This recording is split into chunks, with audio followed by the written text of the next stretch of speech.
Hi, I'm Westin, I'm Jordan. and this is Reflections on Gaming.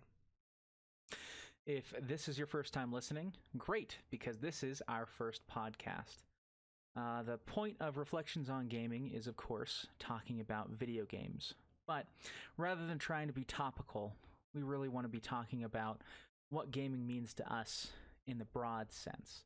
Now, what is it that makes people so interested in video games? Why is it that it's so easy for people to get sucked into a single franchise or just so many games over the years? Part of that, of course, we're going to talk about movies and TV, pop culture, books, but the main focus is going to be on gaming. That's right. Pop culture is kind of in and throughout everything, and you'll find Easter eggs in media that have to do with gaming, and you'll find Easter eggs in gaming that have to do with media, so it's all kind of one big conglomerate nowadays anyway. Yeah, it's really hard to extricate one from the other. Yeah. So, for our first podcast, we have a little list of things that we'd like to talk about, but if you, at the end of this, if you have any questions about the podcast, or even right now, please leave a comment, and we'll address all of them in our next podcast if it makes sense, and we'll just try to, reach out to you guys and make this not just the two of us, but make it hopefully into a community of just people reflecting on their own experiences with gaming. Right. Just a little background on the two of us, because you probably have no idea who these two people are. I actually went to school for game design and development. Now, I'm not currently a game developer, never have actually been in the industry, but I have produced a couple of games myself that I've released, and I just know a little bit about what it goes to actually make a game as a developer, and hopefully I can lend a little bit of insight into games and how that's affected how I view things. And I have no technical knowledge of games at all, but I have played games for basically my entire life, and essentially what I do in my free time is play games. So I have a lot of street knowledge of games, as it were, of just I like pretty much every genre, and I sink hundreds of hours into games, more than I should probably, but that's why we're doing a podcast, so I can maybe do something with that knowledge. Right, so we, both of us, play games on pretty much every platform. I've got a PlayStation 4, I've got an Xbox, I've got a nice PC, I've got a 3DS, I've got a PS Vita, I used to have a PSP, I used to have a 2DS, a Game Boy Advance, a Game Boy. We have played just about everything there is. But the main purpose of this is just to kind of get a dialogue going about games, and with that in mind, we want to start off our discussion with what our favorite games are, and get into a little bit of why they're our favorite games. And of course, this would be a perfect thing for you guys to tell us about. Put in the comments what your favorite game is, explain a little bit as to why, because I imagine that we're going to see a lot of different games on there, and a lot of different reasonings behind why it's your favorite game, even if it's not necessarily the best game ever. Right. So, Jordan, what is one of your favorite games? One of my favorite games, one that's been on my mind pretty recently, is Bloodborne. Bloodborne is a game that I love, and I imagine a lot of people who have played it or who are familiar with the From Software franchise, it's near and dear to their hearts because it is such a fantastic game. That's so funny. Me and my wife were actually just talking about Bloodborne yesterday. We were talking about the whole Dark Souls franchise, and but Bloodborne specifically came up because it's the only Dark Souls game that I've played that I actually have now walked away from and haven't picked up in quite a while because I got so frustrated with one of the bosses. So why do you, I don't know, do you see that as like a problem with the game? Is its difficulty too much of a barrier to like new players or even experienced players? I definitely think that Bloodborne and From Software games in general do have a bit of an issue with their difficulty. Now, granted, part of what makes them fantastic is that difficulty. The fact that you have to struggle and try so hard to win when you're done with that game, you feel accomplished. In fact, not even finishing the game, just beating certain bosses, getting past certain areas, makes you feel like nothing else can at times. However, I am someone who has played tons and tons of games. I know the language of gaming, right? I am used to being frustrated and having to try again and again and again on different places. And I like to think that I'm fairly proficient at playing games. Most games that I play, I finish much more quickly than other people that I've spoken with. Bearing that in mind, those games aren't exactly a great way to introduce people into gaming. And they've built this culture around them of, if you're not good enough to play the game, you shouldn't be talking about it, you shouldn't be playing it, you're not worthy of the fun that it provides. And I think that is not the right way to go about gaming.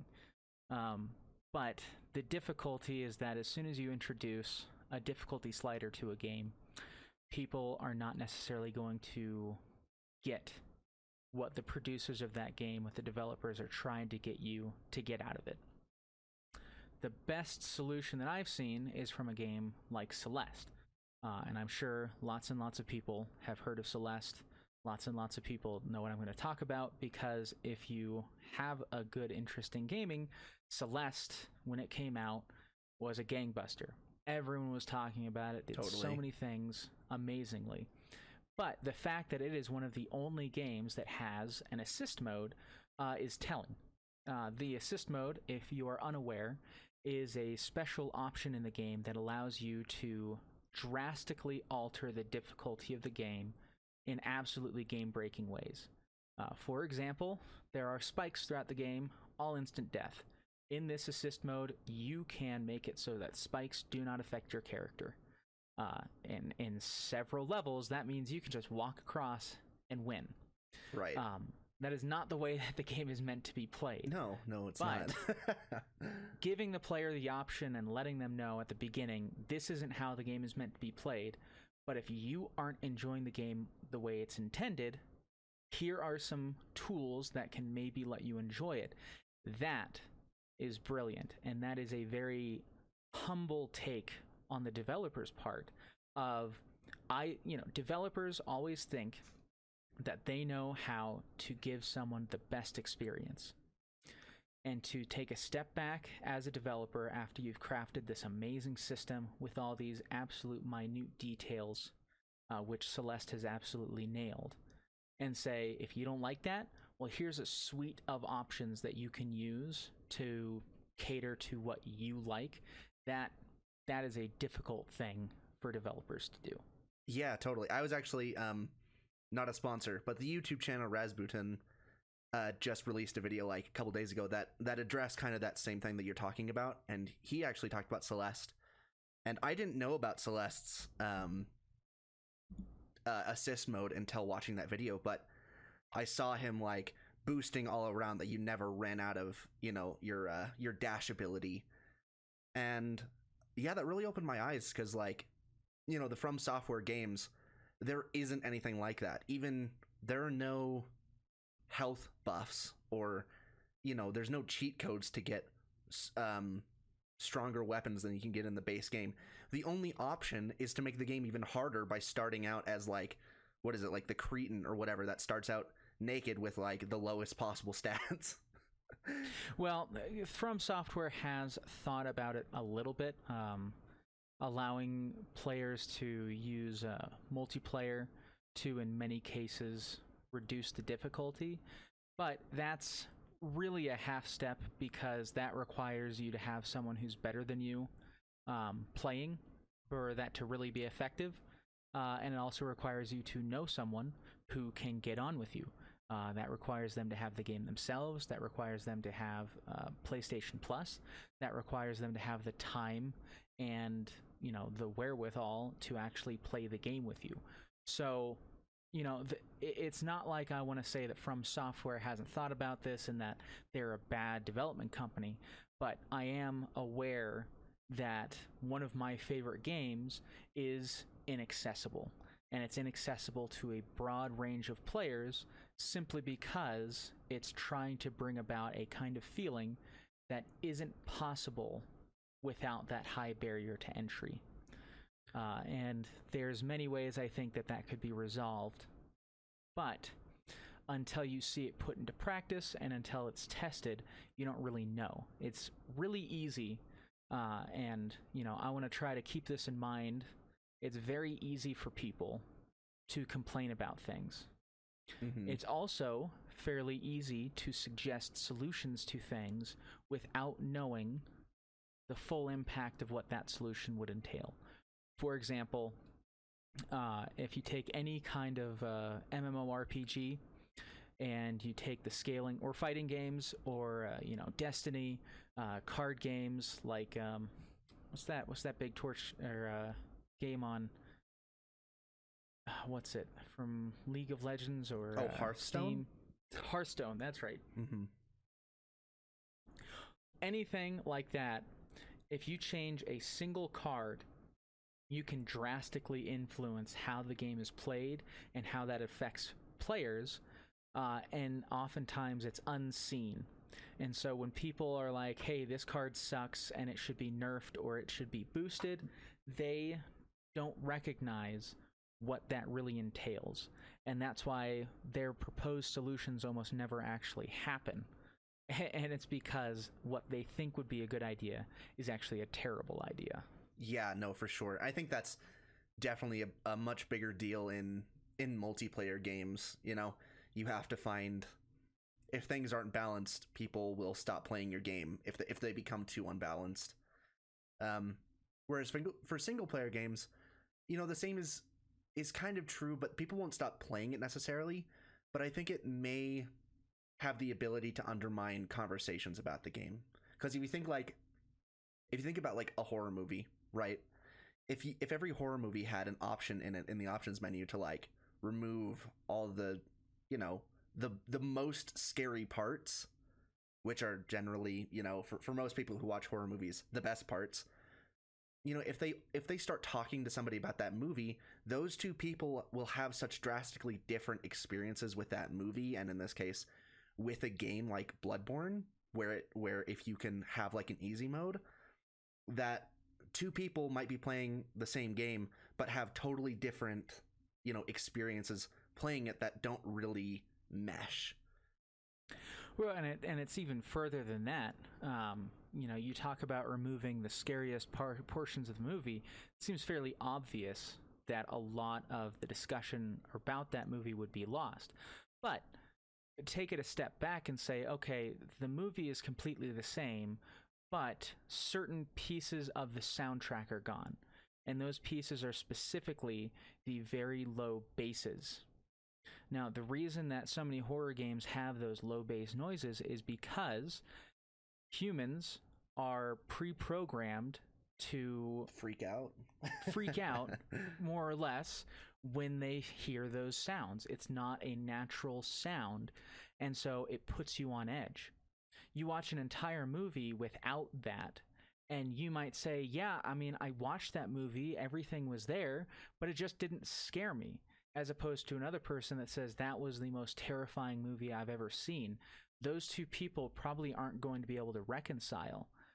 And they might not even know why they can't reconcile, because they don't recognize what that small, almost imperceptible change did to them in their experience.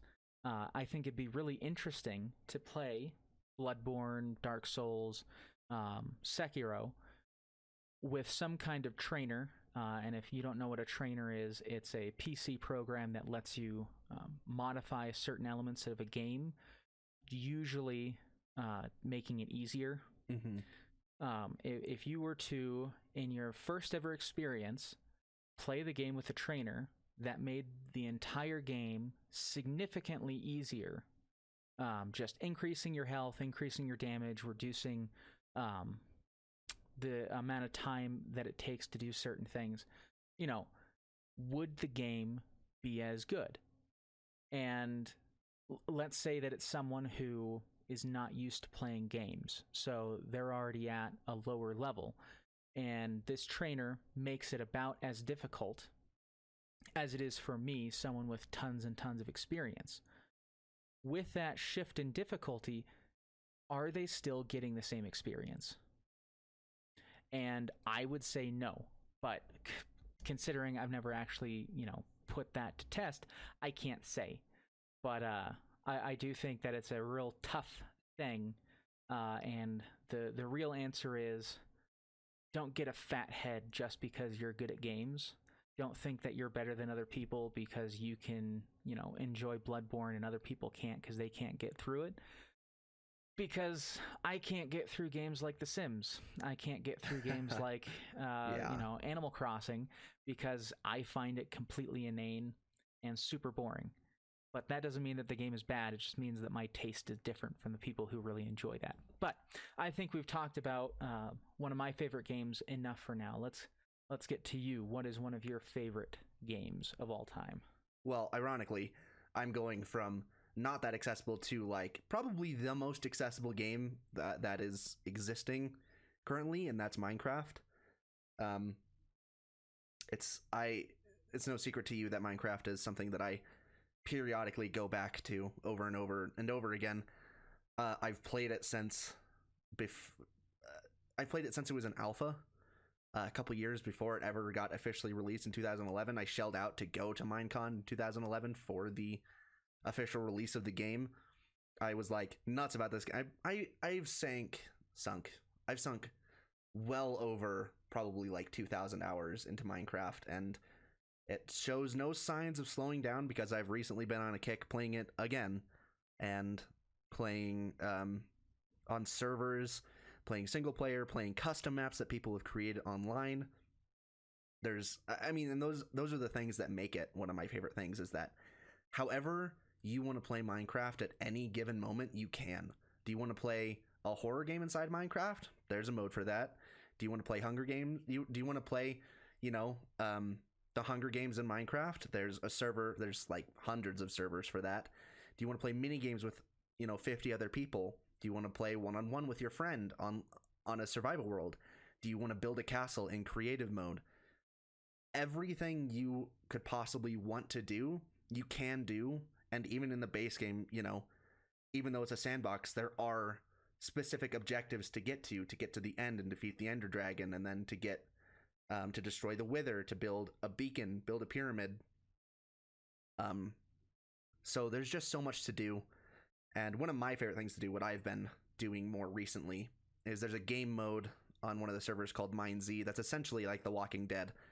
And they just did a huge update, and I just love the fact that there are these servers out there that are continually updating and giving you new experiences within Minecraft that are very difficult to get anywhere else. Now, see, I think that's interesting because not only from an accessibility point of view have we shifted gears, we've also shifted gears from developer intent. Because when it comes to the From Software games and Bloodborne, the only way really you have to play the games, especially with Bloodborne since it never got ported to the PC, you have to play it the way that the developers intended. There is almost no way to break the game. And the ways that there is to break the game generally make it more difficult, not less. And now in Minecraft's case, the developer's intention has been so far flung when it comes to the pieces that you're discussing and the pieces that you like, that is it really Minecraft that you like? You're talking about these servers, these additions, these changes to the base game. When that is your favorite part of the game, is it the game itself that you actually like? Or is it the community? Or is it the fact that it has an infinite number of changing resources that you can go through so that anytime you're tired of one thing, you can move to the next one? That's totally a fair question, because I think the same thing could be said about other games like Gary's Mod or Counter-Strike Source.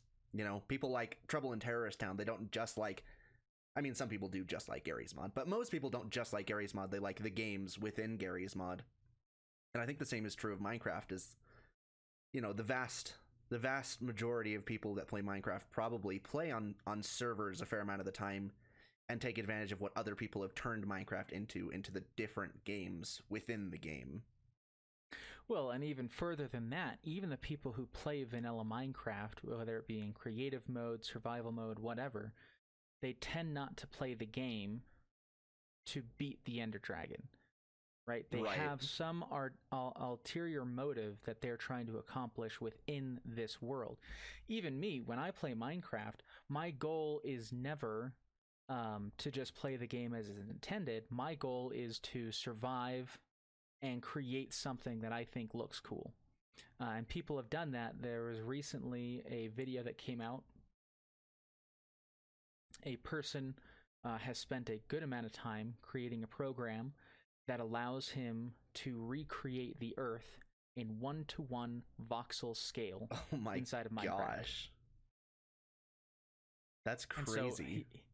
And so this person has this, put it up there, and now they're asking for people around the world to recreate, presumably by hand, cities and towns and landscapes and things that this process can't do perfectly, to recreate the entire world almost perfectly inside of Minecraft. And it's like, I mean, at that point, I don't think you're really playing Minecraft. At that point, you are doing something far more interesting than just playing a game. But I mean, the same question could be asked for people who really like Little Big Planet. The same question could be asked for people who are going to be getting into Dreams, the new PlayStation 4 game that's going to come out. That's essentially a game development engine that you can run on your PlayStation. You know, it's going to come to a point where it's like, are these people playing the game, or is this game just a gate into something more? And if it is just a gate into something more, what is that something more? And if that something more is your favorite game, what does that even mean? Yeah, I think that's actually, and even if you look at, you know, because vanilla Minecraft is still being updated quite regularly. It stagnated for a while right after Mojang was acquired by Microsoft, but they've been really hammering out updates lately. And basically the only thing you see, you know, if you go onto Reddit, when a new update to Minecraft comes out, or even on Twitter, the first thing that people do is not, you know, oh, this is how I incorporated it into my vanilla world. It's, oh, this is a new thing with redstone you can do, or a new thing with parkour you can do with these new blocks, or a new command. You know, they added a new command block function, and when you use that command block function in relation to this new block, it has this XYZ effect. So I think you're right in that, you know, even people that are playing vanilla Minecraft, they're changing vanilla Minecraft into something that the developers neither intended nor even could possibly conceive of it being used for. Right, and I think it kind of goes back to what I was initially saying, that people's favorite games are going to be such a diverse array of things, because you take a look at what people do in Minecraft, and every person has some different thing that they love to do that I personally could not fathom enjoying. You take people who recreate, you know, fantastic pieces of art, pieces from pop culture like Star Trek or Star Wars, recreating Hogwarts, creating an entire RPG in Hogwarts, or the people who mod out the redstone so that they can make a calculator, or they make some kind of music track, or they make it play Pokemon. And there's so many things that people are doing, and almost all of them I'm like, man, I would hate to spend my time doing that. Yeah. But they did it because they love it. And it is very interesting to see the things that make people, just bring people together.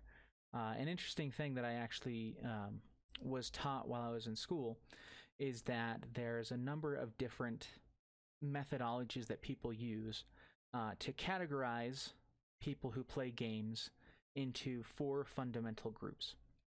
Now, there's a number of different theories behind it, but they generally break down into the same 4 groups with small alterations and generally different names. These 4 groups are: 1, killers, people who are interested in video games to win, to conquer, to be the person on top. You got the socialites, those people that are in it for the interpersonal connections that they can make with people. You've got the explorers, which are the people who are in it just to see new things, and that's not necessarily exploring in terms of terrain. It can be exploring in terms of game mechanics. Right. What can I make this game do? Exploring in terms of lore. There's an entire sub-community inside of From Software games, Dark Souls, Bloodborne, Sekiro, that are absolutely engaged in the hidden lore of the games, and those people are explorers. They're exploring what this game world has to offer. Right, for sure. Just in that, and the 4th one is the creators? No, that's not right. We got the killers. Oh, achievers. The people who are in it to achieve something. So you'll see people that create things in Minecraft, like we were talking about before, like Hogwarts or like a library or anything that's very impressive. What I have seen is that generally they're in it for the achievement. They want to feel satisfied after having accomplished something that few others would embark on or could accomplish. And they love just having that. And these 4 types are not to say that every person only fits into one. Everyone is generally a little bit of everything. But these 4 types are a good way to categorize what brings people into a game. And it's a good way, if you're making a game, to think of who are the people that are going to be in my audience. What do they care about, and how do I appeal to them? And I think that's... yeah, I mean, that's really interesting. I've never heard of that before, and I think we'll have to talk about that for sure more in the future. And I think that really kind of brings forward what you were saying in the beginning of we'd love to hear about other people's experiences, especially, I don't know, what kind of type they think they are. And I realize that podcasts don't have comments. So if you're listening to this on a podcast platform where you can't leave comments, check the show notes. I will have set up an email that you can send any comments you have to, and you can find it in the show notes. Perfect. It's actually interesting. Achievers is essentially everyone. Right. Every person is an achiever, and that's why Microsoft set up its achievement with its points. It's why PlayStation has its trophies.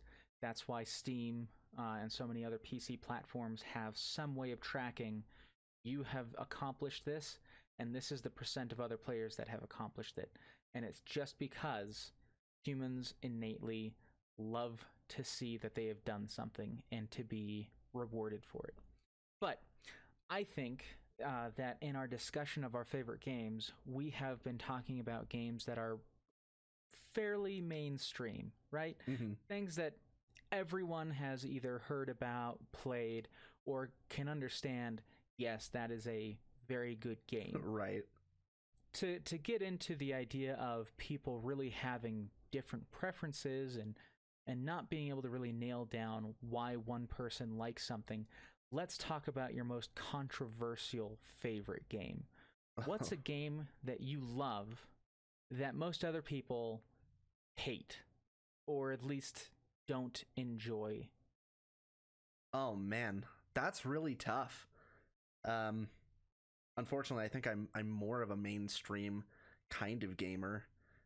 I don't really have the money to drop on things that most other people don't like. Man, I gotta think about that. Do you have one in mind? You know, I posited the question, but I do not have one in mind right now.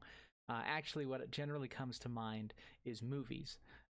There's lots of movies that are very well known in mainstream to be terrible, and I personally like one of those movies that is almost universally hated, and that movie is Battlefield Earth. Let me tell you, I have seen Battlefield Earth many times. I saw it when I was younger. I have seen it when I'm a bit older. And, I can understand why not everyone would love it. And there's some very odd decisions in terms of what the aliens look like. But I, for the life of me, cannot figure out why people hate this movie so much. Uh-huh. It just doesn't make any sense to me, because I think that the story makes a lot of sense and that it's a lot of fun. And people bring up these, what they would call plot holes, and I think that the movie generally addresses them fairly well. For example, one of the main ways that the humans manage to take back their home is they fly jets to take on the aliens. And one big question is, how are these essentially Neanderthals learning to fly jets? Well, near the beginning of the movie, they establish that these aliens have a machine that can force feed knowledge into people, and they put this guy in a machine for, I don't know, about an hour, and he learns their entire language fluently. Mm-hmm. Now, I don't know if anyone that's listening has ever tried to learn a language, but I did. And I could barely understand what people were saying, living in a separate country and learning that language actively for 6 months. And I wasn't truly fluent until about a year of living there. And then I can't say that I was really, truly fluent in terms of all aspects of day-to-day life until close to 2 years of living in that country. And there's probably still fairly large gaps in my knowledge of just things that I never talked about. Condensing all of that into a single hour is amazing, and this movie establishes that they can do that. So is it really that strange that they could use that machine, which they show, to teach people how to fly jets? Like, is that actually a plot hole? I don't think so. But it's one of those things. Everyone seems to hate that movie. I like it. Yeah. And I honestly don't know why other people dislike it so much. No, I totally get that. I think it's much easier for me personally to talk about games that other people love that I dislike. Yeah. In terms of why people like different things. I think probably the easiest one to talk about, and I don't want to get into it too much now because I could talk for hours on this, is Breath of the Wild. Mm-hmm. Now, for anyone who's up in arms right now, talking about why I don't like Breath of the Wild, let me be clear. I think Breath of the Wild is a great game. Fantastic. I also think it sucks hardcore in a number of critical locations. And most of those locations people either ignore or try to defend to make it out to be this perfect game. And not only do I think they're wrong, I also think that that kind of conversation tends to be reductive and not useful. I think it's important for people to be able to critically analyze things that they enjoy and things they don't enjoy, to be able to see the value that anything has, and to be able to see how something can improve. If you put blinders on as soon as you like something, then it makes it so you can't appreciate it as much as you would be able to if you were really open to even its flaws. And I say that because while I think there's a lot of issues with Breath of the Wild, I think it's amazing that in spite of my perceived issues with the game, it is still so much fun and it's still such an engaging experience. And on top of that, how it's able to capture the hearts and minds of so many people. And, it's easy to say, oh, it's a perfect game, there's nothing wrong with it. Obviously, that would happen. But it's much more difficult to say, well, if it's got all these problems, how can people love it so much? And I think that mentality those thoughts lend themselves to a much better discussion and a much more deep understanding of what makes something great. Yeah, no, for sure. I just played through the entirety of Breath of the Wild. Well, the entirety, I say. The whole main storyline and most of the DLC of Breath of the Wild, and I have my own gripes about that we'll probably talk about again later when we have a bit more time.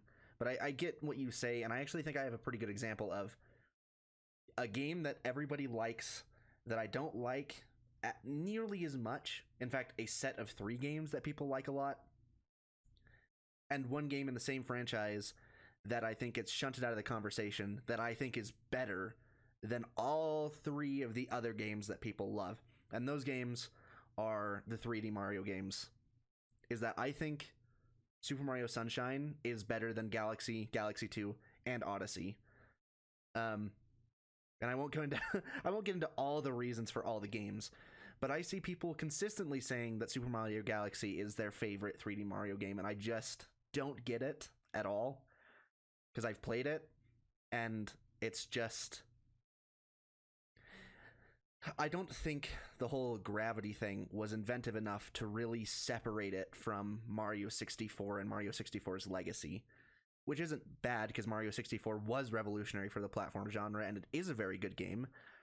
But Super Mario Sunshine took risks with what they did, and they introduced Yoshi, which people were clamoring over Super Mario Galaxy 2 for doing it, even though Sunshine did it first with very similar mechanics. The only thing that was different was that he couldn't swing from things like he can in Super Mario Galaxy 2. But he did have acidic barf, which was gross, but helpful. But I think I would love for them to bring Flood back, and they kind of did with Cappy a little bit, but Cappy's capabilities for platforming specifically, which it is a platforming game, were significantly more limited than Flood. With Flood, you had the hover, you had the rocket boost, you had the water jet to skim over water. Like, it opened up so many different possibilities, and there were so many hidden areas in Super Mario Sunshine that you had to have specific attachments to the Flood nozzle to get to. And they had like the secret areas where it had normal Mario platforming, and it held true to the Super Mario 64 system of having a set number of stars with general clues, which I really prefer to Super Mario Odyssey's just having 999 moons strewn all over the place that you can get for the most innocuous things, like slamming a random patch of earth that's shining instead of actually having to, like, hunt down for it and try to interpret the clues that you're given at the start of a level. I think all of those things really elevated Super Mario Sunshine for me, and people don't. I mean, it's become more of a cult classic. A lot of people do like it nowadays, but especially when it came out, it was really pretty harshly criticized compared to Super Mario 64, which I was I do think that in general, mainstream-wise, people do not appreciate Super Mario Sunshine as much as the Galaxy games and many of the other 3D platformers. Yeah. And I don't know. I mean, why do you think that is? Because I'm standing here from my own perspective, and I just don't get it. Why people love Super Mario Galaxy so much, coming off the coattails of Super Mario Sunshine, which was way more inventive than Super Mario Galaxy was. It feels like Super Mario Galaxy is a sequel to Super Mario 64 and not Super Mario Sunshine. Yeah, I think it's interesting. It's always a little bit difficult to discuss games so far into the future after so many games have come out, because you made a comparison between Cappy and Flood. When Super Mario Sunshine came out, that comparison could not be made. So nowadays, it'd be very easy to be like, well, look, and this is a little bit playing devil's advocate, look at, this is why Super Mario Sunshine sucks. With Flood, you can hover, sure, but it's so easy. You press a button, you hover. With Cappy, there's so many techniques that you can achieve, but you have to have the skill to achieve it. You look at speedrunners. Speedrunners do amazing things with Cappy that you don't see happening with Flood. But go back in time before Cappy existed, and analyze Flood for what it is, it was an extremely innovative way to mess with the 3D platforming dynamic. No more are you stuck as Mario with a simple triple jump, side jump, long jump. Now you have the boost nozzle that lets you run across water. Now you have the rocket jump that lets you rocket up through platforms. You've got the hover, you've got the regular spray nozzle, and these things allow for platforming that could not be done without it. And then when you're missing Flood, you notice the limitations that Mario has in of himself. I think one reason that people may not like Super Mario Sunshine, at least when it came out, is because they perceived it as being a little bit easier. And that's because Flood allowed for a lot more recovery when you made mistakes. Mm-hmm. I think that's a pretty bad reason to dislike something, especially something that Nintendo has produced, because as the time has gone on, things have gotten progressively easier and easier and easier in almost every way, shape, and form. Yeah. Which is not to say that there's anything wrong with easy games. Sometimes I don't want to be challenged when I'm playing games. Sometimes I just want to be able to sit down, finish something, and not have to worry about it. But in just talking about why people didn't like Flood, I think that is a fairly common complaint, is they felt that it dumbed down the platforming rather than elevating it. And I think a lot of that is because Nintendo did not do a great job of their inline tutorializing. You take a look at Super Mario 3D World, Super Mario 3D Land, most of the modern 3D, 2D platformers that Nintendo produces, in most of their levels, they have a solid progression of introducing a game mechanic. And then as the levels go on, they make those mechanics more complicated by either removing safety nets or by combining multiple things together. Mm-hmm. That doesn't really exist in Super Mario Sunshine. In Super Mario Sunshine, there's a quick little tutorial video that shows that you can hover and that you can spray with Flood, and that's about it. Everything else that you learn kind of has to be done by you, and there isn't always a very clear inline tutorialization. For example, you take how you can slide on water and get going extremely quickly. They show you that mechanic in the very first level after killing the painted piranha plant, right, by putting you on that area with sprinklers and a downhill slope, which could make it very easy for people to assume that you can only do that on downhill slopes when there's already water existing. Right. This isn't the truth. The truth is that you can spray Flood ahead of you and then slide and get going extremely quickly, and you don't even need to have water that far ahead of you to be able to do this slide, which really opens up what you can do and how quickly you can gain speed and momentum. But that's never taught. You have to figure that out. And since it's never needed, you never have any kind of hint as to that being a possibility, unless you're someone who's interested in exploring a game's mechanics, you're unlikely to discover that. Yeah. Add into that a number of a little bit more gimmicky things using water, such as when you have to feed plants water to make them grow shapes in the sand to get the wiggler on its back. Mm-hmm. And I think a lot of people saw Flood as a detriment because the changes it brought to the game weren't what they were looking for. Yeah, and I get that, and that's a fair criticism, and but everybody has that with like every new game. Developers can't cater to every whim, but I just think of like, I don't know, I can't think of more inventive level design that has come since Super Mario Sunshine when I think of things like the Sandbird and Pinna Park, and I don't remember but the village that has like that whole mushroom thing underneath it and then gets covered in lava, and you lose Flood and you have to just get Mario all wet and like spin to get rid of the lava, and the hotel with the casino and the goat, like that kind of level design you just don't find in new Mario games because you're only in these levels for so long. I think what you're getting at is that Super Mario Sunshine made you think. It wasn't just a platformer, you know where to go, you know what to do, you just have to have the skill to do it. In Super Mario Sunshine, a lot of the shine sprites revolved around you figuring something out. And it wasn't necessarily incredibly difficult to achieve, it was just difficult to understand what you were trying to achieve. And I think that's such a new thing in Mario, that it probably put a lot of people off, in that they're like, I don't know what I'm doing, and the game is bad because it didn't tell me. Right. Now, I don't want to say to people that don't like Super Mario Sunshine, oh, it's because you're stupid, because yeah, no. I don't think that's the truth.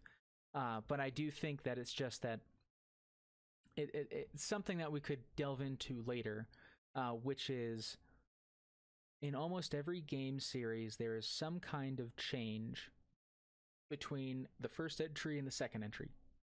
And the first entry and second entry aren't necessarily the first and the second, but just current and newest. Right. And why is it that certain games, when they change, are lauded, and other games, when they change, are not?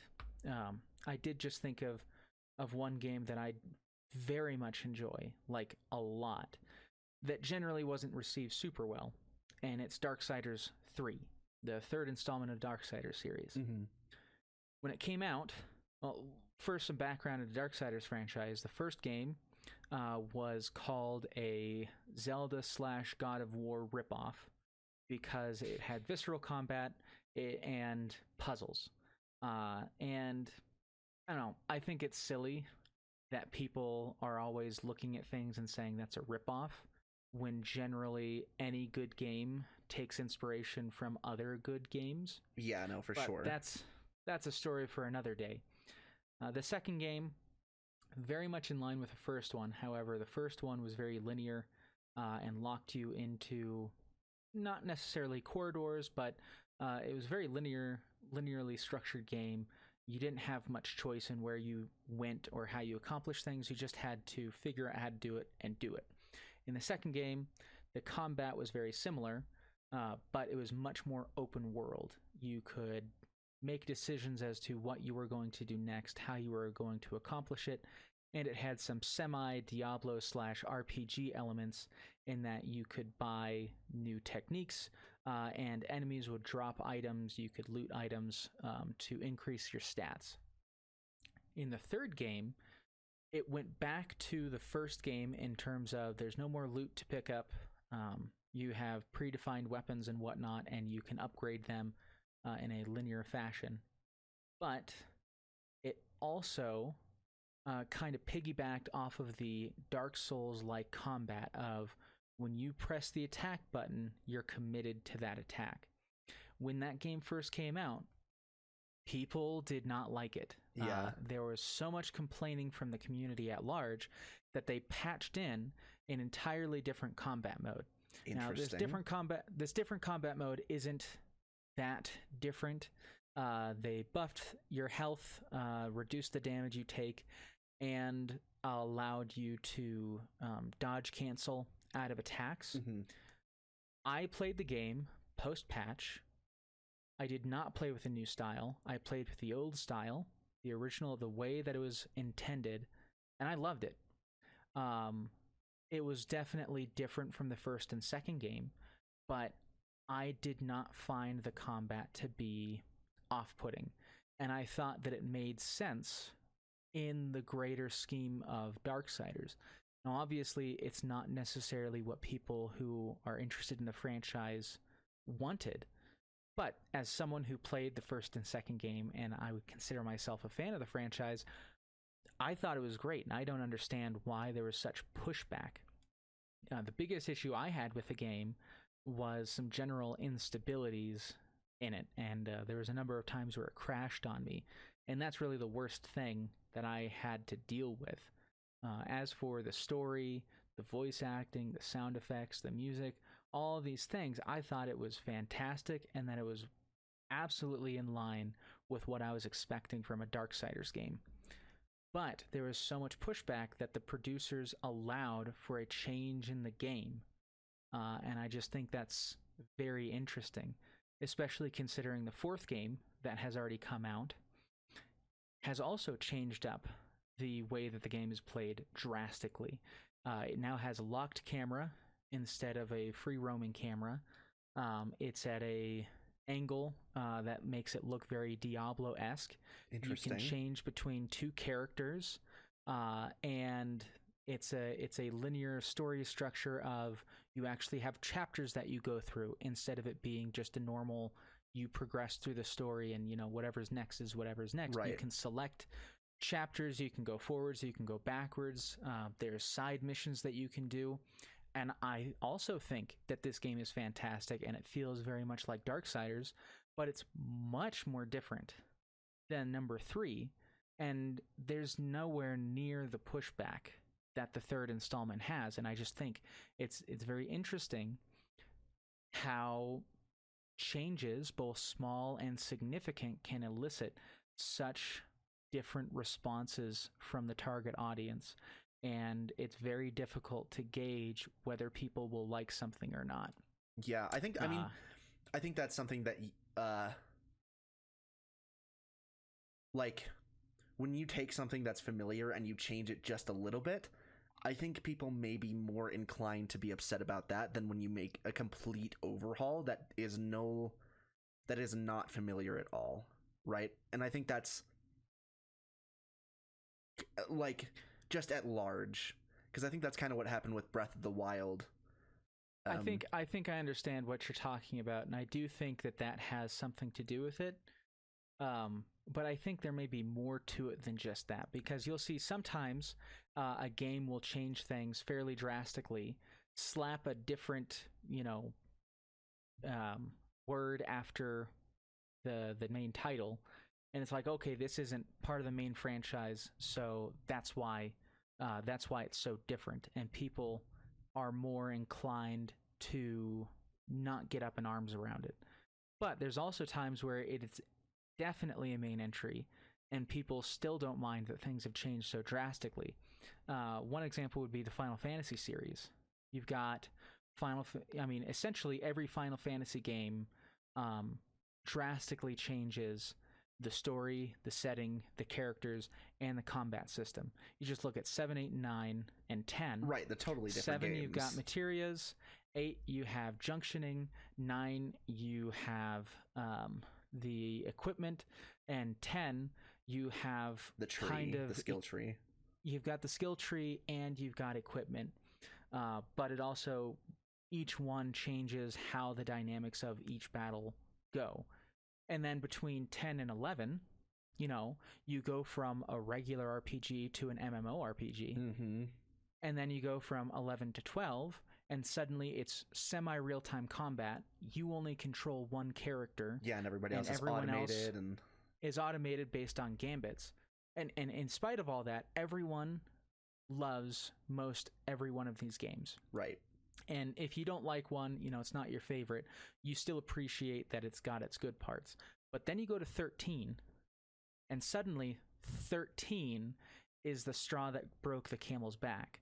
Suddenly the fact that you're not directly controlling your companions is a problem, even though 12 was the same way.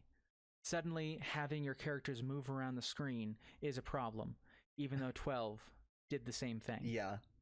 Suddenly going through straight corridors is a problem, even though there's sections in almost every Final Fantasy game where it's just straight corridors that you're going down. Yeah. And, don't get me wrong, there's definitely issues with Final Fantasy 13. It's very difficult to get into. It's very dense lore-wise, and they did not dish it out the proper way. But after having played a good chunk of the game, and I eventually plan on going back to finish it, I really don't know why so many people hated it and still despise it to this day. Yeah, it's just ironic. My wife, Final Fantasy 13 is the only one that she's played, and she loves it. So the fact that, I mean, she doesn't have anything else to compare it to, right? She doesn't have the earlier experience with Final Fantasy to judge it by, and so she doesn't see those same problems that a lot of people do. Yeah, I do think that a lot of things when it comes to people either loving or hating something is based on their preconceptions.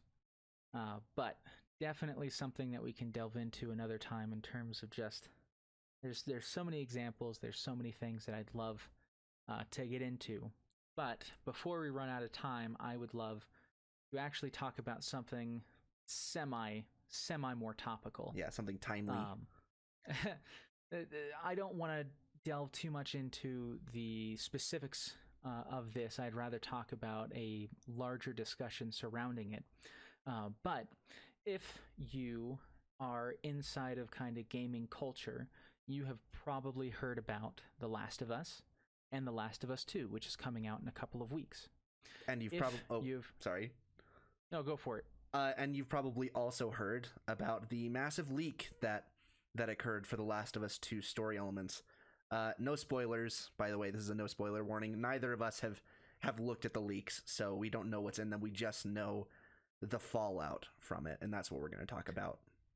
That's right. And the reason I want to talk about this is because this is not the first time something like this has happened, and it's not the first time that we've had such a vitriolic reaction to the contents of a game. And I think that it's very odd. Now, like Westin just said, I am not privy to the contents of the leak. I don't know the specifics of what it is that people are getting up in arms about. But the bottom line is that this is a video game where potentially big moments from the story have been revealed and spoiled for people online. And there are people who think that The Last of Us 2 is terrible because of it. Now, I have a number of issues with people getting up in arms about this from the get-go. First and foremost is that this leak, as far as I know, isn't necessarily confirmed to be accurate. The fact that it has so many pieces of the story and whatnot, I don't think there's any reason to believe that this is absolutely 100% sure the truth. Two, even if it was the truth, looking at a game's narrative like it was a book, probably not the best way to really get the nuances. It's kind of like if you've ever read a script for a movie, whether a script is good or not doesn't necessarily indicate how good that movie is going to be, because you don't see the cinematography, you don't see how the actors are dressed, how they look, how they're acting, you don't see how they deliver their lines, you don't see if they deliver their lines verbatim, you don't see all these things that are outside of the medium of what you're reading it in, that I think it's a bit foolhardy to think that you can judge a game, which is an interactive media, and especially Naughty Dog's games, which are very cinematic, just by reading some text. But let's assume that the leaks are real and confirmed, and that you can get everything you need out of them just by reading them. The next issue that I have is that they're not 100% complete, right? It's not the full game that was released that people are playing and showing things online for. It's pieces, and perhaps it's big important pieces, but it's not everything. Now, I want you to imagine you're playing the first The Last of Us game, and that this same controversy happened beforehand, and that big, massive spoilers came out, and that you learned, and this is a spoiler warning for a pretty old game, Yeah. but I'm going to talk about the end of The Last of Us. So if you haven't played it yet, this is your warning to skedaddle. At the end of The Last of Us, Joel kills a good portion of the Fireflies, kills some doctors that are not trying to attack him, kills the woman who asked him to bring Ellie to the Fireflies, and then absconds with her.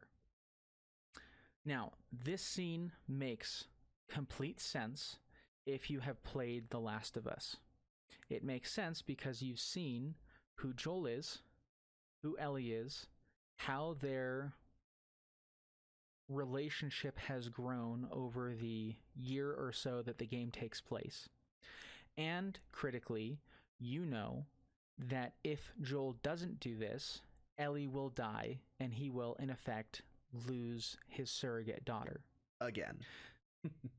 Right. And so you take all this and you recognize that Joel is not a good person. He's a very violent individual that is living just like anyone else in this world. That he only has, right now, one person he cares about because the one girl that he used to have a relationship with is also gone. He's spent all this time with Ellie, and now she's going to get taken away after this whole pandemic thing started with his daughter being killed by the government. And then you've got all these things leading up to this moment. Now imagine that in the leaks, you see that Joel has been contracted to bring Ellie to the Fireflies, and then the next thing you see is Joel wipes out half the Fireflies and kills the person. I can see how that could be jarring. Right? You see that and you're like, well, that's the stupidest story I have ever seen. Who in the world thinks that this is a good story? Who thought that this was how the game should end? You're just going to make the main hero a mass murderer? You're going to have him just kill all these people? That's so stupid. It's like, yeah, if you haven't seen the entire story unfold, if you haven't been there on this emotional roller coaster of a ride, it is stupid. It doesn't make any sense. And that is one of the biggest reasons why I don't think that these leaks have any weight or bearing when it comes to the actual game. Because there's just such a huge difference between experiencing something and reading something that they cannot be compared. And it's like when you watch a movie versus reading the book that it's based on. There's so much missing from the movie that isn't in the book that maybe the book or maybe the movie sucks. But vice versa, maybe this movie is fantastic and the book wasn't that great. And the reason the movie is fantastic is because the cinematography is amazing, because the intonation of the people's voices has been changed. For example, in Harry Potter, one character that people like a lot is Luna Lovegood. Mm-hmm. But before her introduction in the movies, in the books, she was a very off-putting character, right? She wasn't very intelligent. Yeah. She was bullied and no one really cared too much because she was a little bit too defensive about her particular incorrect beliefs. Mm-hmm. But then the movies make her out to be this fantastic, lovable character. And, she is a better character in the movies than the books because of the differences. And that you see that, in the books, they characterize her as being angry when people don't believe her. Whereas in the movies, she just doesn't care. She's like, if you don't believe it, that's fine. I don't need you to believe it. I believe it. And that makes for a drastically different character. Yeah. So I think, and just on a larger scale, I think judging, especially in the case of Naughty Dog, who've proven themselves to be extremely good storytellers, especially recently with the new Uncharted game and with The Last of Us.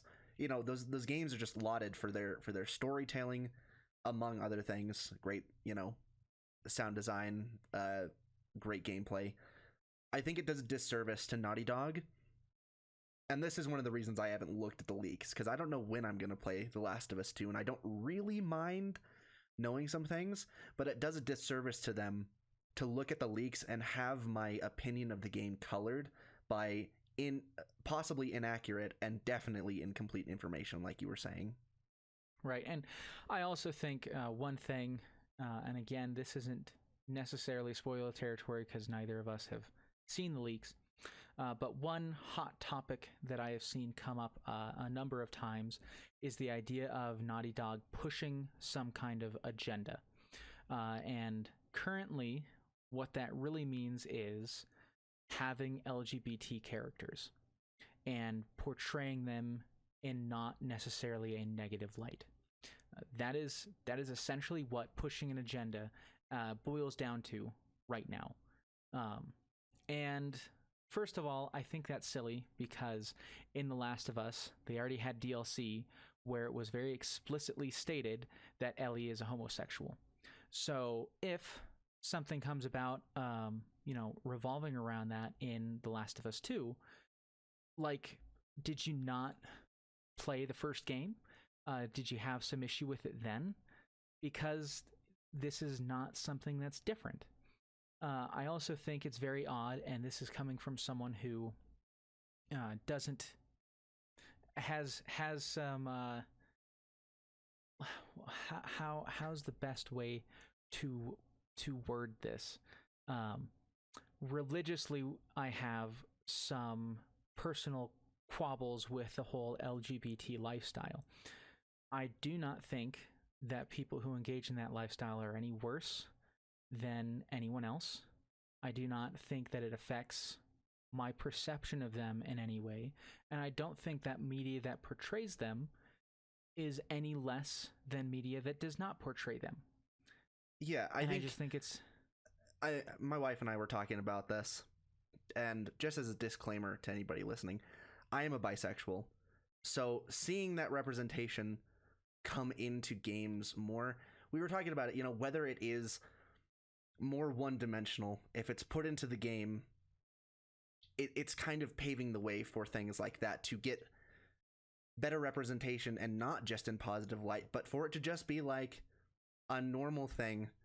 Some games are taking it really far, like Cyberpunk, where you can customize the genitalia that your character has. Now, whether that's necessary or going a little far is hotly debated, and I won't weigh in on that.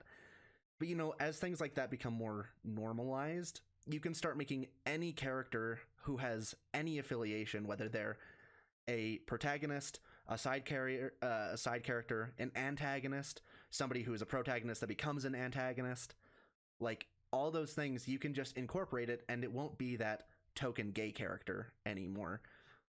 So it's I just think it's silly to get up in arms again for a decision that a developer makes that you really don't have any reason to have stock in, and have no reason to have anger towards them for it.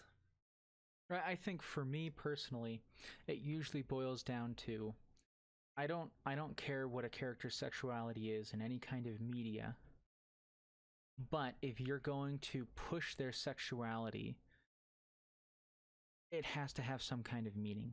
For example, if I am reading a book and I never learn if the main character is a heterosexual, homosexual, bisexual, anything like that, and it's because it never came up in the book and no one cares.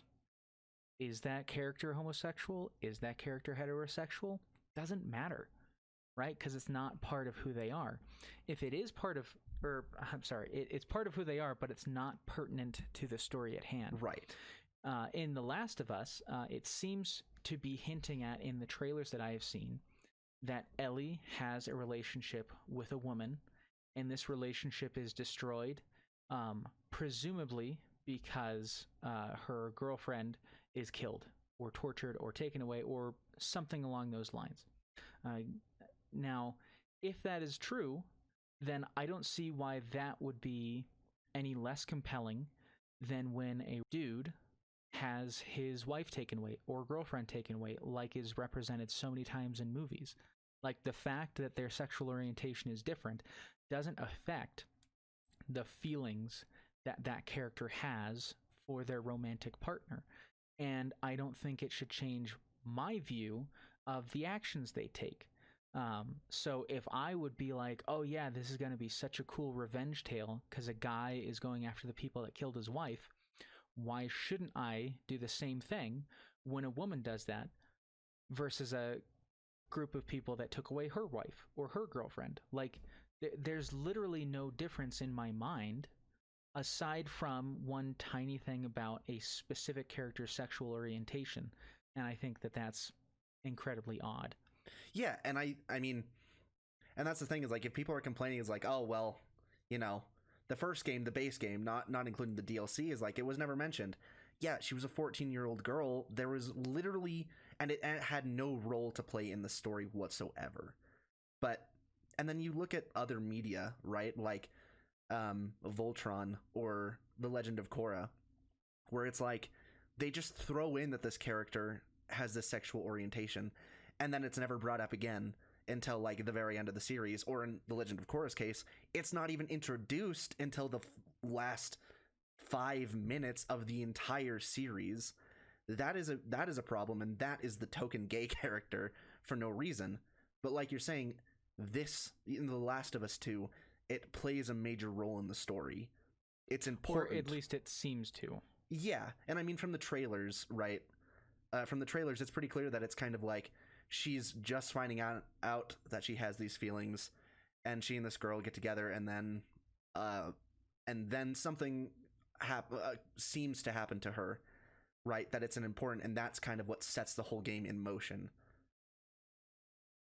Right, and I think what it really boils down to is if a character is a good character, it doesn't matter what their sexual orientation is, it doesn't matter what their motivation is, they are a good character. If a character is a bad character, those things still don't matter because it's a bad character. And too many times currently, there are movies and media that are quote unquote pushing an agenda because they have bad characters that they put with these labels, and they say, oh, this failed because of this label. And it's like, no, it failed because they're a bad character. It failed because it's a bad story. For example, when the all-female Ghostbusters came out, people didn't like it. And it's because it wasn't just a new Ghostbusters movie. It was an all-female Ghostbusters movie. And it's like, I never thought of the Ghostbusters as being 4 guys. That's what they were, but it was unimportant. The fact that they were men did not impact the story almost whatsoever. Obviously, there is their attraction to Sigourney Weaver in the first movie that pushed certain plot points along. But, you know, let's take that movie, put it nowadays, have the exact same characters, exact same plot. Nothing has changed except the 4 main characters are women. It would still be a good movie because they're funny, they're interesting, and everything makes sense, at least to a certain extent, in the world of Ghostbusters. But that's not what happened with the all-female Ghostbusters. What happened with the all-female Ghostbusters is it was a weak storyline. They tended to use men as the butt of the joke, specifically because they were men, as opposed to just because it would be funny. And it just, the kind of humor that it had and the kind of cadence that the film had wasn't great. So it wasn't a good film. And there's no reason that it did not fail because the 4 main characters were women. It failed because that's all the creators of the film felt like they needed for it to succeed.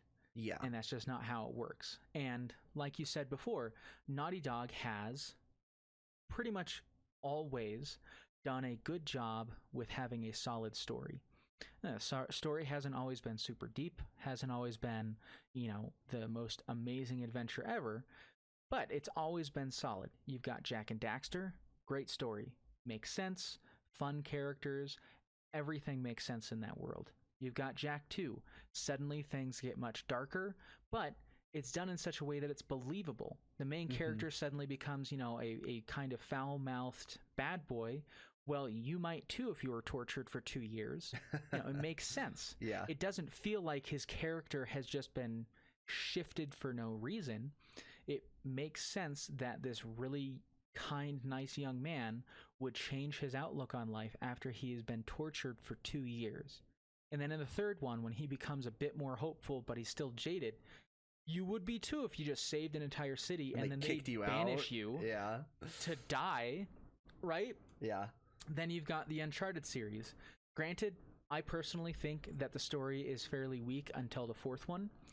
The third one especially has a number of plot contrivances and things that just do not make any sense. But all in all, it's fairly cohesive. It's still a fun story. And I have much bigger issues with the general gameplay. Yeah. But Uncharted 4, absolutely fantastic. The Last of Us, the first one, absolutely fantastic. And it is interesting that most people talk about The Last of Us because of its story, not in spite of it. Yeah, and no, totally. Almost never they talk about its gameplay. Even though it's Granted, amazing. the gameplay is fantastic. It's weighty. It feels semi-realistic. You know, it feels like you're in this world and everything has a certain amount of tension to it. And that's very difficult to convey in a video game, but they achieved it. Yet in spite of that, most people remember and talk fondly about The Last of Us because of its story. And it feels to me like The Last of Us 2 is going to continue Naughty Dog's trend of having deep, meaningful, but not necessarily nice stories. And I feel that they deserve the benefit of the doubt, while also stating that I don't think any company should be pandered to.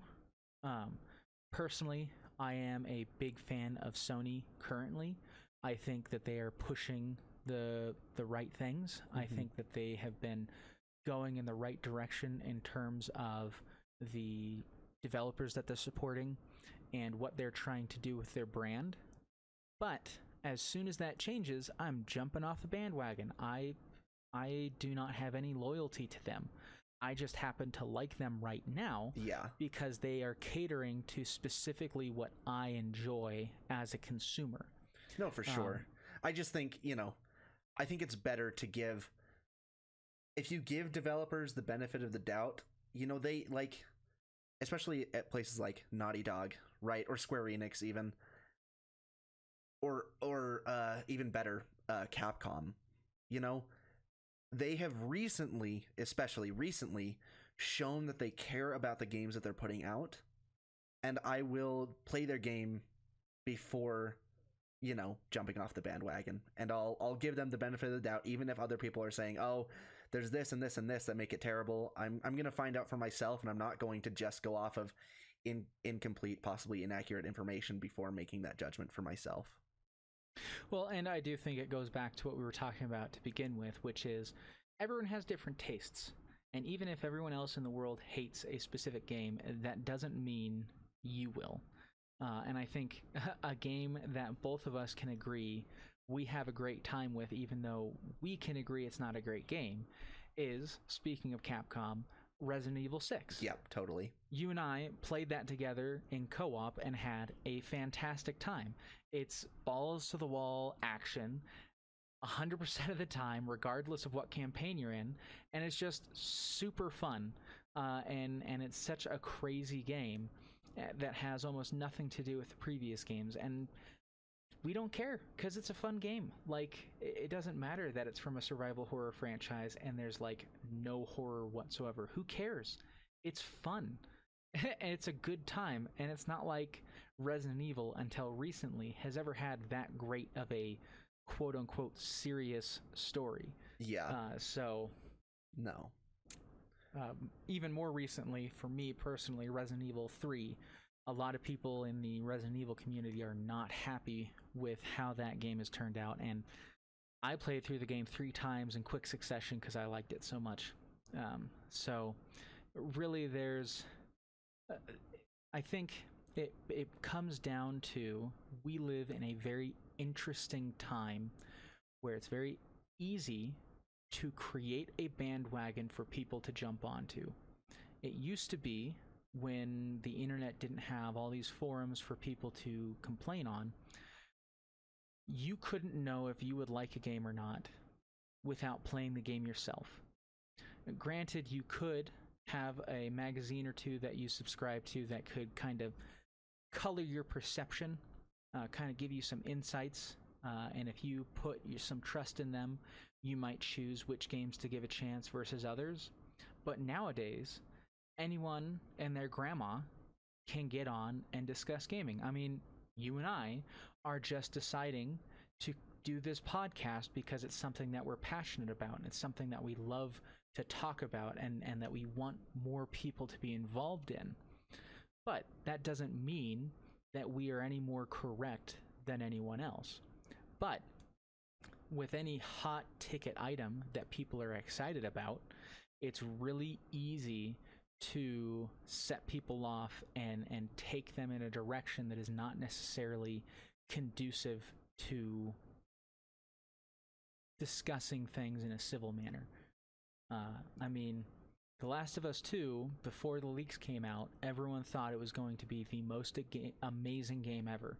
Now, anytime anyone comments about the leaks, everything in the comments is people going, oh, they don't know what's in store for them.